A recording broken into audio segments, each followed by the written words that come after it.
do you innovate from within? Learn all about it from Ryan Gorman with NRT, Susan Daimler with Zillow, and Heather Ostrom with Coldwell Banker.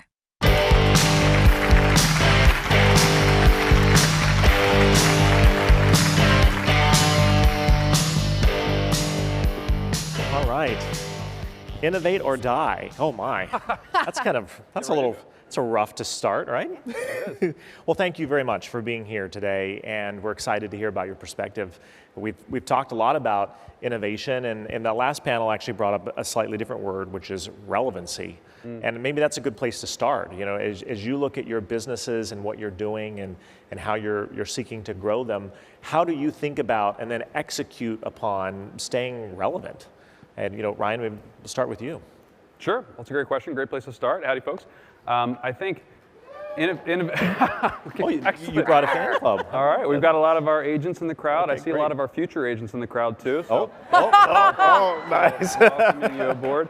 I think innovation is relevant to absolutely everyone. It's incredibly germane today. So I like to think of innovation as, you know, if you have ambition without innovation, then you have discounting, right?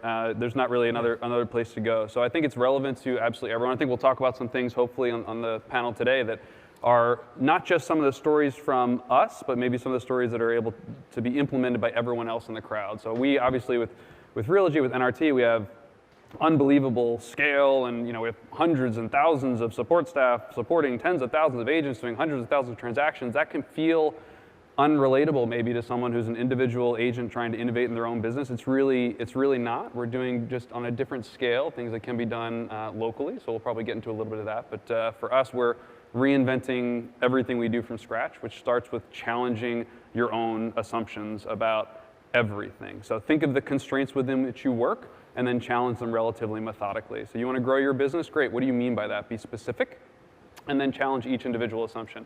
Growing your business could mean growing laterally to more regions. It could mean growing a team. It could mean growing your sales price. It could mean growing your commission, which maybe sounds ludicrous, but that's the kind of challenge that you should have. You shouldn't work within the 6% constraint. You know, we talked about iBuyers here earlier, which is another form of innovation. iBuyers are charging anywhere from maybe 10, 11, 13, 16% of the transaction, which to any agent out there means that there's something for which consumers, some segment, are willing to pay handsomely to get in return, maybe a more convenient experience, a more pleasant or delightful experience. And so that's the kind of thing to focus on to really develop your innovation roadmap. There's a lot of places you can innovate. Do you find with NRT as a larger organization, do you think, is that harder? Do you sometimes look at some of the smaller shops and be like, man, it'd be nice if I could just pick up the phone and a new initiative is carried out versus going through all these different layers that will occur in a larger organization? Yeah, actually that's exactly how it works at NRT. I just pick up the phone and it just happens. It's yes, phenomenal. Yeah. No, we're a large organization, obviously, so we have a lot to do, but we're trying to move with much, much greater speed than we ever have before, and really that comes down to, one, doing a lot less that doesn't matter. So there's a ton of how we all spend our days that just don't give us leverage. Ryan Schneider was on stage earlier, likes to talk about leverage. Most of what we do doesn't give us leverage. Most of what we do doesn't move the needle. As an example, what would you say? So we had, a year ago, 111 agent-facing marketing tools, which is impressive and impossible. That's ludicrous, obviously. But you know, someone would come in and say, like, I saw something great at Inman Connect. I think we should use this thing. And we'd say, that's terrific. Let's go ahead and get that for you. 112. Exactly. And it led to just a bewildering experience. So we've eliminated, just in the last year, 88 of those tools. I'm not sure most of our people even noticed because a lot of it wasn't even being utilized, right? So you start by clearing the decks and really focusing on what really matters the most, and then you can move with a great speed and agility. And honestly, like, we're big, which maybe can be a little tough to get moving, but once you have that scale and you're moving, it's pretty unstoppable. But still, small folks can move even faster sometimes, and they should leverage that.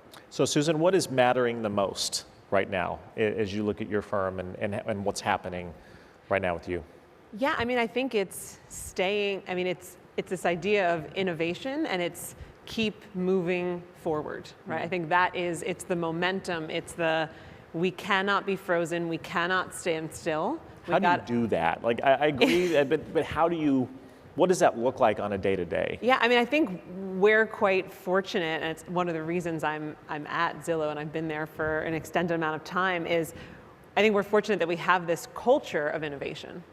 that is the expectation, right? And when we're not innovating, it's like, what is happening? Why are we not innovating? And it's who we are, it's what our employees expect, it's what management expects, and therefore also there is a lot of fluidity and excitement, but then also willingness to jump off the cliff and to really do it forward. And it's great, and it's a privilege to work in an environment like that. And so for us, it's always thinking, okay, what do we know is definitely next? Often it's what do we think is going to be next? And that's scary, right? I think a lot of people operate in the today and in the tomorrow.